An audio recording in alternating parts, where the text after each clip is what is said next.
నమస్కారం. ఉదయం టీవీ న్యూస్కి స్వాగతం. హెడ్లైన్స్ చూద్దాం.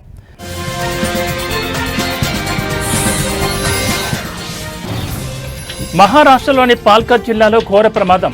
కుప్పకూలిన భవనం, 15 మంది మరణం.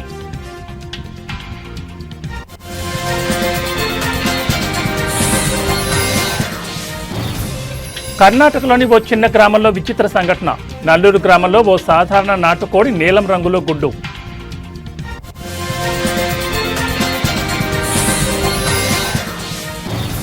తెలంగాణలో కురుస్తున్న భారీ వర్షాలు. కామారెడ్డి, సిరిసిల్ల జిల్లాల్లో భారీగా వరద.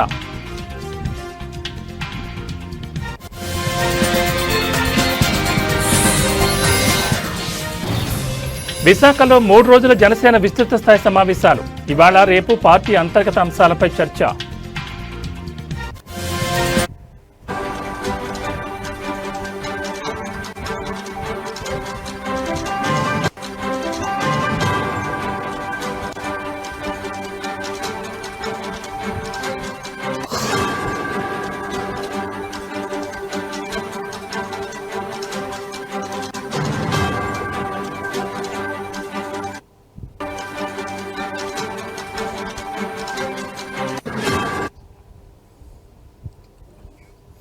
బ్రిటన్లో బ్రేకింగ్ న్యూస్ చూస్తున్న మహారాష్ట్రలోని పాల్ఘర్ జిల్లాలో ఘోర ప్రమాదం జరిగింది.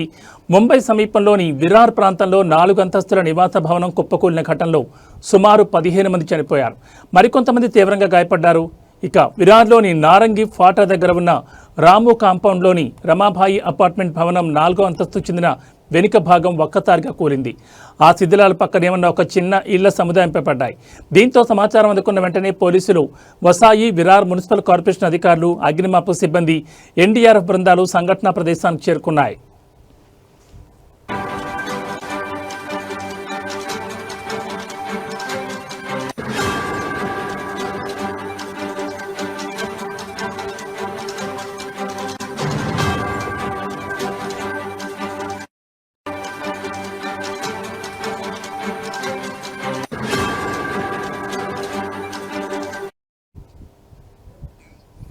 ఇక రాత్రంతా ముమ్మరంగా సహాయక చర్యలు కొనసాగాయి. శిథిలాల కింద చిక్కుకున్న వారిని బయటకు తీసేందుకు సహాయక బృందాలు 20 గంటలుగా తీవ్రంగా కష్టపడుతున్నాయి. ఇప్పటి వరకు శిథిలాల కింద నుంచి 11 మందిని సురక్షితంగా బయటకు తీసుకురాగా గాయపడిన వారిని విరార్, నలసోపారాలోని ఆసుపత్రులకు చికిత్స కోసం తరలించారు. కొందరికి ప్రాథమిక చికిత్స చేసి డిశ్చార్జ్ చేశారు.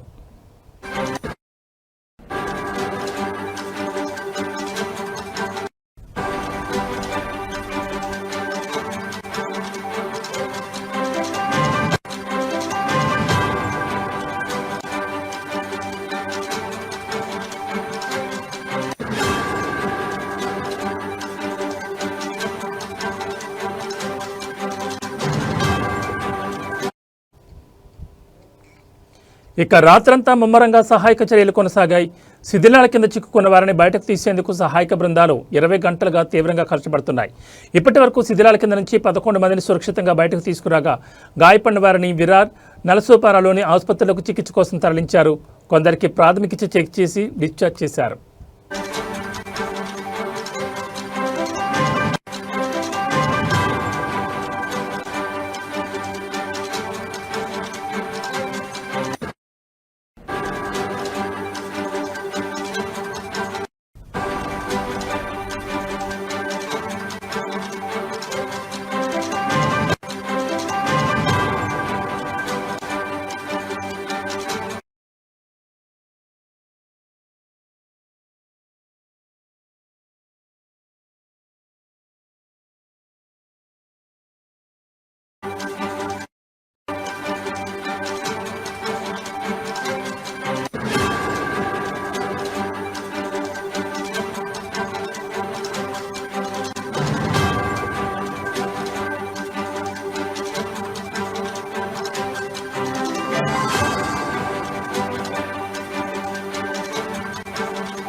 బులెటిన్లో మరో బ్రేకింగ్ న్యూస్ చూస్తున్నాం. కర్ణాటకలోని ఓ చిన్న గ్రామంలో జరిగిన ఓ విచిత్ర సంఘటన ఇప్పుడు అందరి దృష్టిని ఆకర్షిస్తోంది.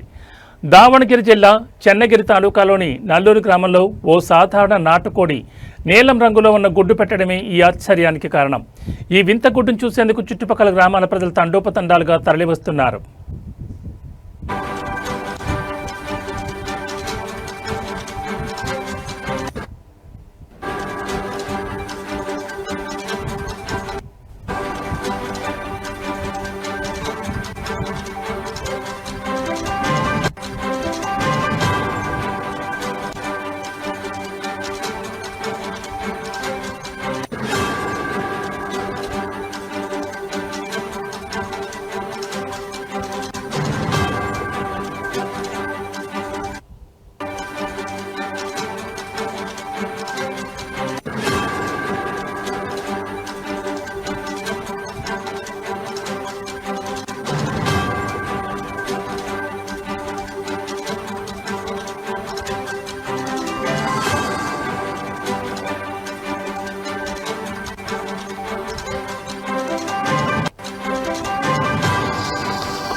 నల్లూరు గ్రామానికి చెందిన సయ్యద్ నూర్ అనే రైతు జీవనోపాధి కోసం 10 నాటుకోళ్లను పెంచుకుంటున్నాడు. వాటిలో ఒక కోడి తాజాగా నీలం రంగు గుడ్డు పెట్టడంతో ఆయన ఆశ్చర్యపోయారు. సాధారణంగా తెలుపు గుడ్లను చూసే ఆ ఊరి ప్రజలకు ఈ నీలం గుడ్డు అద్భుతంగా కనిపించింది. దీంతో ఈ విషయం ఊరంతా పాకి ఆ కోడి దాని గుడ్డు ప్రత్యేక ఆకర్షణగా మారాయి.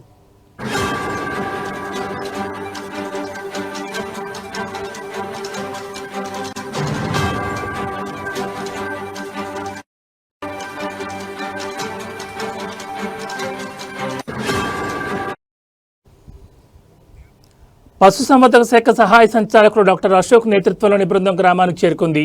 వారు ఆ కోడిని గుడ్డును క్షుణ్ణంగా పరిశీలించారు. కొన్ని జాతుల కోళ్లలో ఉండే బైలివేడిన్ అనే వర్ణద్రవ్యం పిగ్మెంట్ కారణంగా గుడ్డు పెంకుకు నీలం లేదా ఆకుపచ్చ రంగు వస్తుందని డాక్టర్ అశోక్ వివరించారు. ఇది చాలా అరుదుగా జరుగుతుందని, అయితే గుడ్డు రంగు మారినా దానిలోని పోషక విలువల్లో ఎలాంటి మార్పు ఉండదని ఆయన స్పష్టం చేశారు.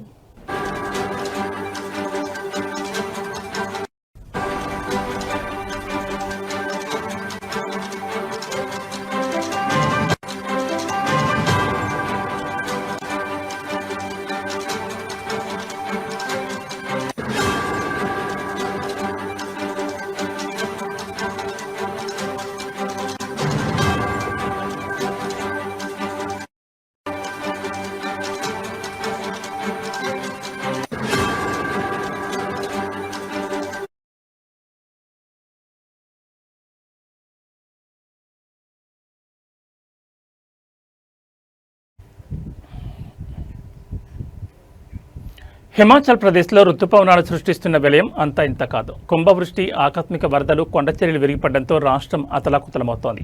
ఈ ఏడాది జూన్ 20న వర్షాకాలం ప్రారంభమైనట్టు నుంచి ఇప్పటి వరకు వివిధ ప్రమాదాల్లో 300 మందికి పైగా ప్రాణాలు కోల్పోవడం పరిస్థితి తీవ్రతకు అద్దం పడుతోంది. రాష్ట్ర వ్యాప్తంగా వేల కోట్ల రూపాయల ఆస్తి నష్టం సంభవించినట్లు అధికారులు అంచనా వేస్తున్నారు.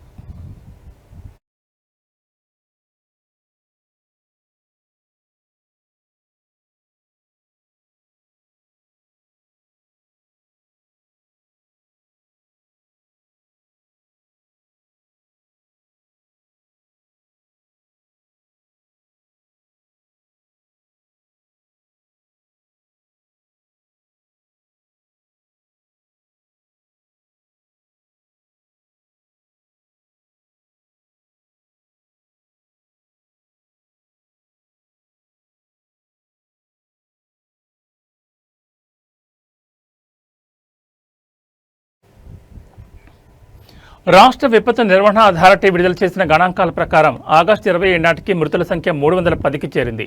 వీరిలో 158 మంది నేరుగా వర్ష సంబంధిత ప్రమాదాలైన కొండచర్యలు విరిగిపడడం, ఇళ్లు కూలిపోవడం, వరదల్లో కొట్టుకుపోవడం, విద్యుత్ షాక్ వంటి కారణాలతో మరణించారు. మరో 152 మంది రోడ్డు ప్రమాదాల్లో చనిపోయారు. ఈ ప్రకృతి విపత్తులో సుమారు 369 మంది గాయపడగా మరో 38 మంది ఆచూకీ గల్లంతైంది. ఈ వర్షాల కారణంగా మండి జిల్లా అత్యంత తీవ్రంగా నష్టపోయింది. ఒక్క మండి జిల్లాలోని 51 మరణాలు సంభవించగా కాంగ్రాలో 49, చంబాలో 36, సిమ్లాలో 28 మంది మరణించినట్లు అధికారిక లెక్కలు చెబుతున్నాయి. మౌలిక సదుపాయాలకు జరిగిన నష్టం కూడా భారీ స్థాయిలోనే ఉంది. ప్రభుత్వ, ప్రైవేట్ ఆస్తుల నష్టం విలువ మొత్తం 2,62,336,36.38 లక్షలు దాటినట్లు ప్రాథమికంగా అంచనా వేశారు.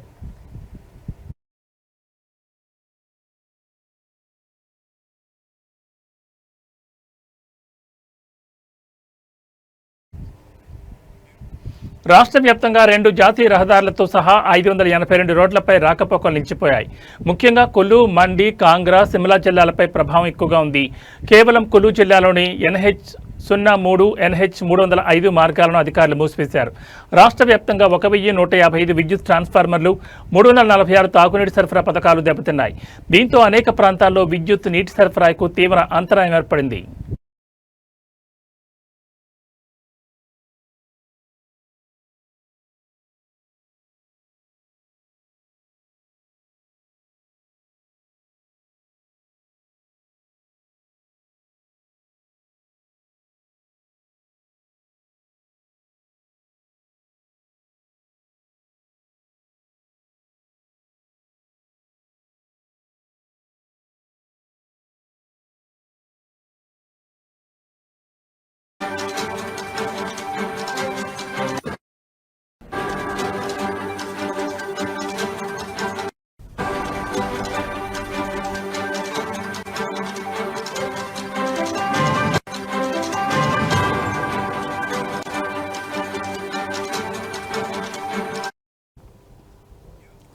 బులెటిన్లో మరో బ్రేకింగ్ న్యూస్ చూస్తున్నాం. తెలంగాణలో ఎడతెరిపి లేకుండా కురుస్తున్న భారీ వర్షాలు తీవ్ర వరదలకు దారితీశాయి. కామారెడ్డి, సిరిసిల్ల జిల్లాలో వరద నీటిలో సుమారు 30 మంది చిక్కుకుపోవడంతో వారిని రక్షించేందుకు భారత వాయుసేన రంగంలోకి దిగింది. కేంద్ర హోంశాఖ సహాయ మంత్రి బండి సంజయ్ కుమార్ చేసిన విజ్ఞప్తి మేరకు రక్షణ మంత్రి రాజ్నాథ్ సింగ్ వెంటనే స్పందించి సహాయక చర్యల కోసం హెలికాప్టర్ను పంపాలని ఆదేశాలు జారీ చేశారు.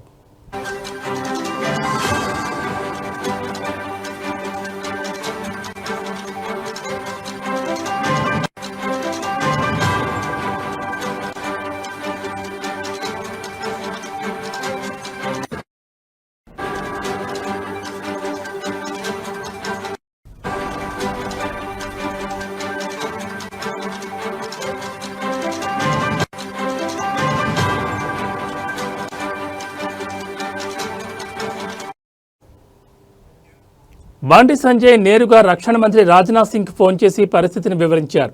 దీంతో హక్కింపేట ఎయిర్ఫోర్స్ స్టేషన్లోని అధికారులకు తక్షణ ఆదేశాలు అందాయి. ఫలితంగా వరదలో చిక్కుకున్న వారిని సురక్షిత ప్రాంతాలకు తరలించేందుకు వాయుసేన హెలికాప్టర్ సిద్ధమైంది.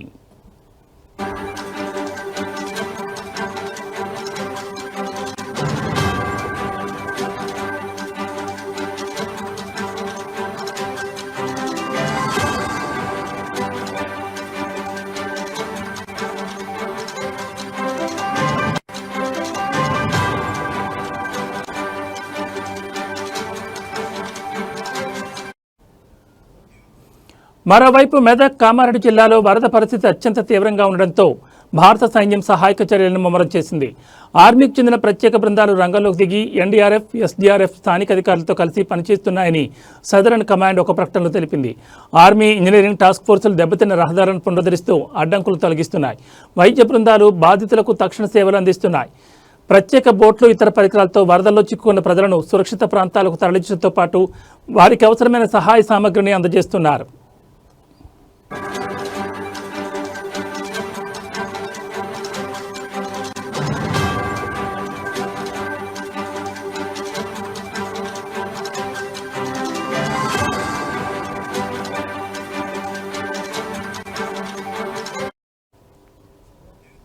భారీ వర్షాల కారణంగా రాష్ట్రంలోని పలు ప్రాజెక్టులకు వరద నీరు పోటెత్తుతోంది. నల్గొండ జిల్లాలోని డిండి ప్రాజెక్టులోకి ప్రమాదకర స్థాయిలో వరద ప్రవాహం కొనసాగుతోంది. అలాగే రాజన్న సిరిసిల్ల జిల్లాలోని శ్రీ రాజరాజేశ్వర జలాశయానికి భారీగా ఇన్ఫ్లో వస్తుండటంతో అధికారులు 18 గేట్లెత్తి నీటిని దిగువకు విడుదల చేస్తున్నారు. ఈ నేపథ్యంలో పరివాహక ప్రాంత ప్రజలు అప్రమత్తంగా ఉండాలని అధికారులు హెచ్చరికలు జారీ చేశారు.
వాగు ఉదయం అంటే పశువులను మేపడానికి వెళ్ళిన ఈ పశు కాపర్లో ఒక్కసారిగా వాగు అక్కడే ఆగిపోయి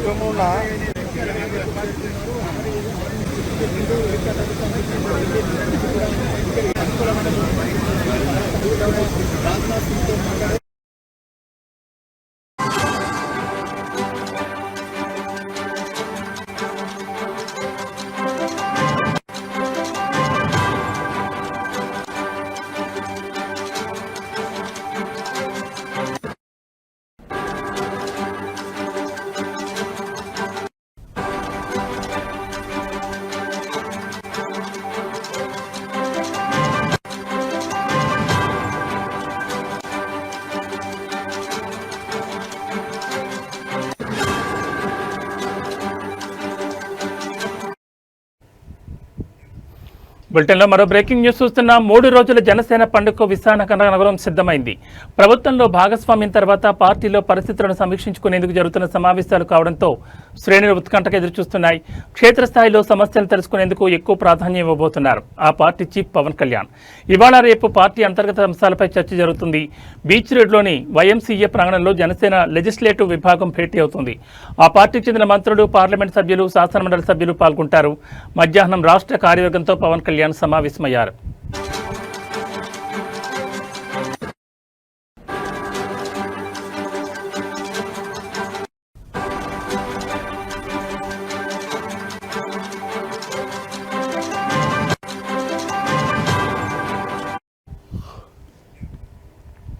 29న 25 పార్లమెంట్ నియోజకవర్గాల నుంచి 10 మంది చొప్పున ప్రతినిధులతో పార్టీ అధినేత ప్రత్యేకంగా ముఖాముఖి నిర్వహిస్తారు. పార్టీ ఆవిర్భావం నుంచి జెండా మోస్తూ రాజకీయ ఒత్తిళ్లను తట్టుకుని నిలబడిన వాళ్లకు ప్రాధాన్యం ఇస్తారు. ఇక ఈ నెల 30 జరిగే సేనాని బహిరంగ సభపై జనసేనతో సహా రాజకీయ పక్షాలు ఉత్కంఠకు ఎదురుచూస్తున్నాయి. ఏపీ, తెలంగాణ నుంచి 15,000 మంది ప్రత్యేక ఆహ్వానితులతో ఈ మీటింగ్ జరగనుండగా ఇందిరా ప్రియదర్శిని స్టేడియంలో ఏర్పాట్లు ఊపందుకున్నాయి. వర్షాల కారణంగా ఎటువంటి ఇబ్బందులు తలెత్తకుండా జర్మన్ హ్యాంగర్స్ నిర్మిస్తున్నారు.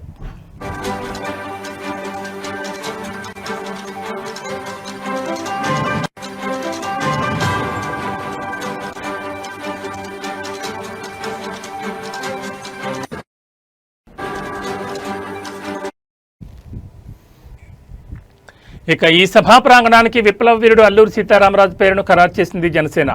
5 గేట్ల ద్వారా సభికులు నాయకత్వం వహించేందుకు ఏర్పాటు చేశారు.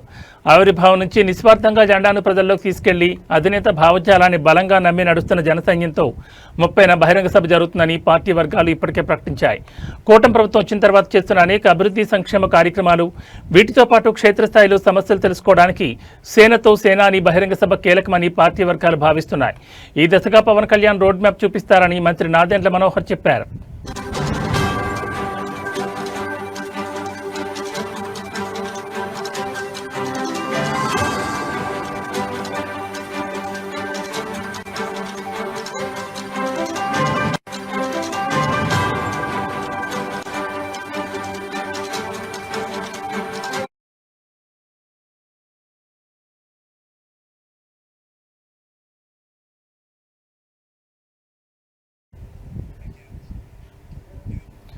గాంధారి వరద బీభత్సం కలిగించింది. ఈ కష్టం సమయంలో ఎస్ఐ ఆంజనేయులు, సిబ్బంది, యువకులు చేసిన సహాయం చాలా గొప్పదని ప్రజలు హర్షం వ్యక్తం చేస్తున్నారు.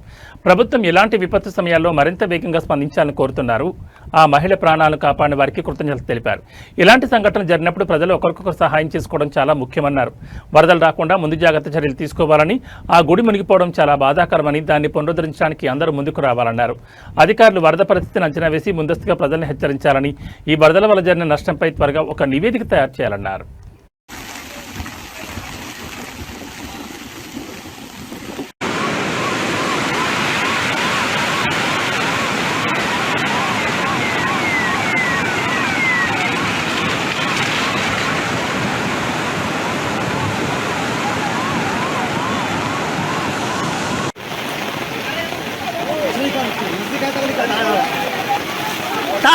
తాడు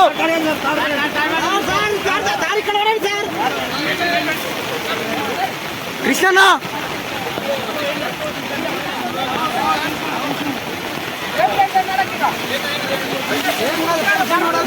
ఇదే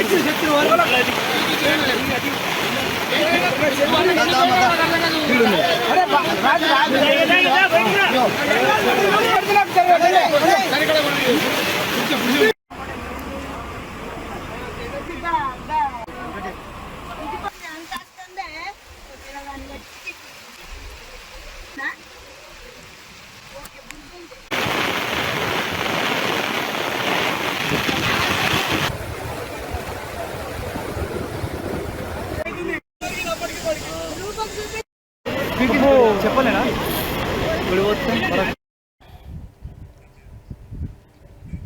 కూటమి ప్రభుత్వం అభివృద్ధి లక్ష్యంగా పనిచేసుకుంటూ ముందుకు వెళ్తోందని రాయచూట్లో 3.30 కోట్ల అభివృద్ధి పనులకు నేడు శంకుస్థాపన చేయడం జరిగిందని మంత్రి మండిపల్లి రాంప్రసాద్ రెడ్డి పేర్కొన్నారు. అన్నమయ్య జిల్లా రాయచూట్లో ఆయన పలు అభివృద్ధి పనులకు శంకుస్థాపన చేశారు. ఈ సందర్భంగా ఆయన మాట్లాడుతూ రాయచూట్ని అభివృద్ధి చేయడమే లక్ష్యంగా కూటమి ప్రభుత్వం పనిచేస్తుందని, అభివృద్ధి సంక్షేమ పథకాలే కూటమి ప్రభుత్వానికి శ్రీరామ రక్షని కొనియాడారు.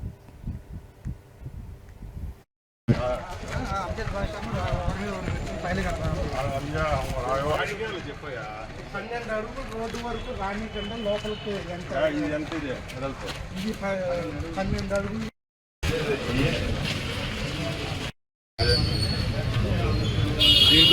Naidu colony separate. ఇప్పుడు మనమంతా శంకుస్థాపన చేసి 5 కోట్లు అది బాగా చేసి ఇవన్నీ పెట్టినారు. జగన్మోహన్ రెడ్డి పెట్టాడు ఆ బొమ్మలన్నీ. అవి ఏమైనా ఉంటే ఎవరన్నా మంచి వాళ్ళు ఎవరైనా లీడర్లు వాడి బొమ్మలు ఉంటే పెట్టండి. లేకపోతే ఆ సర్కిల్లో యాక్సిడెంట్ అయితే చచ్చిపోతానో ఇది తగ్గింది, సైజు తగ్గింది. ఇప్పుడు ఇంత పెట్టారు ఆడ నేతాజీ సర్కిల్, దాన్ని అంత తగ్గింది, సైజు తగ్గింది. చెప్పండి. దినే దినే వ్యవసాయ అభివృద్ధి, రాజకీయ అభివృద్ధి శ్రీ విఘ్నేశ్వర సంకల్పేన పూజాం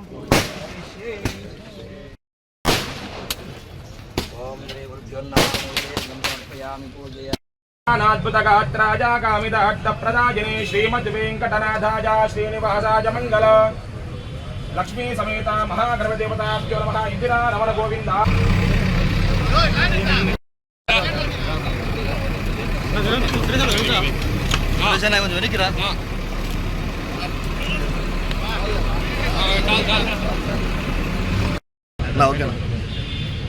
అందరికీ నమస్కారం. ఈరోజు రాయచోటి మున్సిపాలిటీ పరిధిలో సుమారు 3.5 కోట్ల రూపాయలతో సీసీ రోడ్లు, డ్రైనేజు, అలాగే మాండవ్య నది బ్యూటిఫికేషన్ కార్యక్రమానికి శంకుస్థాపన చేయడం జరుగుతూ ఉంది. ముఖ్యంగా రాయచోటి పట్టణంలో ఉన్న రోడ్లన్నీ ఈ 15th ఫైనాన్స్ నిధులు ఏవైతే ఉన్నాయో దాంట్లోకి తీసుకొని వస్తున్నాం. ముఖ్యంగా 33 రోడ్లను దీని కింద సుమారుగా 3.5 కిలోమీటర్లు పూర్తిగా ఈ నెలలోనే ఈ కార్యక్రమాన్ని పూర్తి చేస్తాం. అలాగే రాయచోటి చుట్టుపక్కల ఉన్న భారీ వర్షాల వల్ల తీవ్రంగా ఇబ్బందులు పడుతున్న సిరిసిల్ల, కామారెడ్డి జిల్లాల్లో బీఆర్ఎస్ వర్కింగ్ ప్రెసిడెంట్ కేటీఆర్ పర్యటించారు. వరద ప్రభావిత ప్రాంతాలను పరిశీలించారు. ముందుగా సిరిసిల్ల జిల్లాలోని నర్మలాలో, అనంతరం కామారెడ్డిలో పర్యటించారు.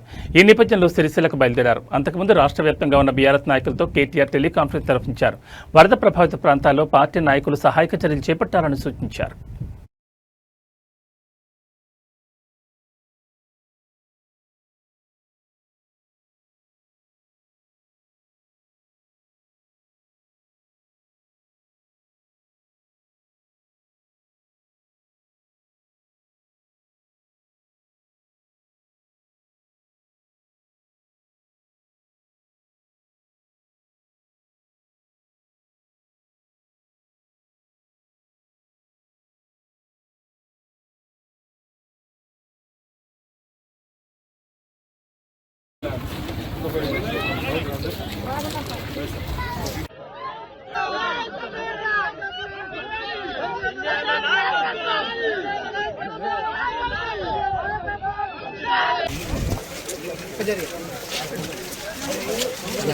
సహాయక చర్యలు పర్యవేక్షించి ఆ కుటుంబాల్లో ధైర్యం నింపినందుకు వారితో నేను కూడా నిన్న మాట్లాడినాను. వాళ్ళు చిక్కుకొని పోయిన వాళ్ళందరితో కూడా. కానీ మరి ఈరోజు ఉదయం హెలికాప్టర్ వచ్చి వారు స్పందించి కాపాడినందుకు చాలా సంతోషం. నేను అధికారులను అభినందిస్తూ ఉన్నాను. చాలామంది పోలీస్ అధికారులు, చాలామంది రెవెన్యూ అధికారులు కూడా ఎక్కడికక్కడ అప్రమత్తంగా ఉండి గత 24 గంటలుగా స్పందించి పనిచేస్తున్నారు. ప్రభుత్వం పని చేసినా చేయకపోయినా, ప్రభుత్వ పెద్దలు పనిచేసినా పని చేయకపోయినా అధికారులు అప్రమత్తంగా ఉన్నందుకు, పనిలో నిమగ్నమైనందుకు అధికారులకు, మీడియా కూడా మొత్తం రాష్ట్ర వ్యాప్తంగా మరి అన్ని వార్తలు కూడా ప్రజల దృష్టికి తీసుకొస్తున్నారు. ఎక్కడెక్కడ ఇబ్బందులు ఉన్నాయో చెప్తున్నారు. నిర్మల్ జిల్లా లక్ష్మణచంద మండలం మునిపల్లి గ్రామంలో వాగు ప్రవాహంతో అవతల చిక్కుకుపోయిన పశువుల కాపరి రక్షణకు చర్యలు తీసుకుంటామని జిల్లా కలెక్టర్ అభిలాష్ అభినవ్ భరోసా ఇచ్చారు. కలెక్టర్ స్వయంగా సంఘటన ప్రదేశాన్ని పరిశీలించి గ్రామస్తులతో మాట్లాడి వివరాలు సేకరించారు. ఈ సందర్భంగా ఎన్డీఆర్ఎఫ్ బృందాలు గ్రామానికి చెందిన గజేతగాళ్లతో సమావేశమై రక్షణ చర్యల సాధ్యాసాధ్యాలను కలెక్టర్ చర్చించారు. ఇప్పటి వరకు కాపరికి డ్రోన్ సహాయంతో మొబైల్ ఫోన్, ఆహారం పంపినట్లు కలెక్టర్ తెలిపారు. అతన్ని సురక్షితంగా గ్రామానికి తీసుకురావడానికి అన్ని చర్యలు కొనసాగుతున్నాయని అన్నారు.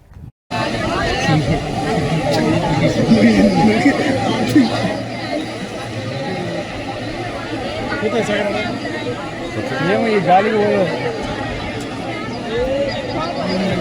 గంగల చేపలకు డ్రోన్ చాలు చేసిన మళ్ళీ టచ్ చేస్తుంది. అసలు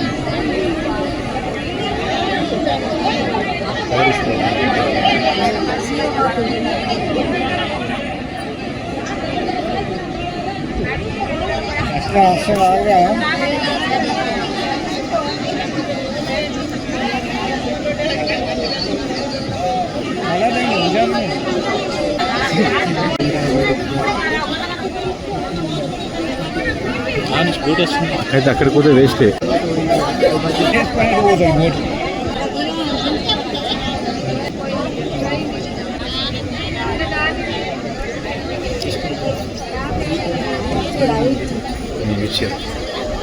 రైట్.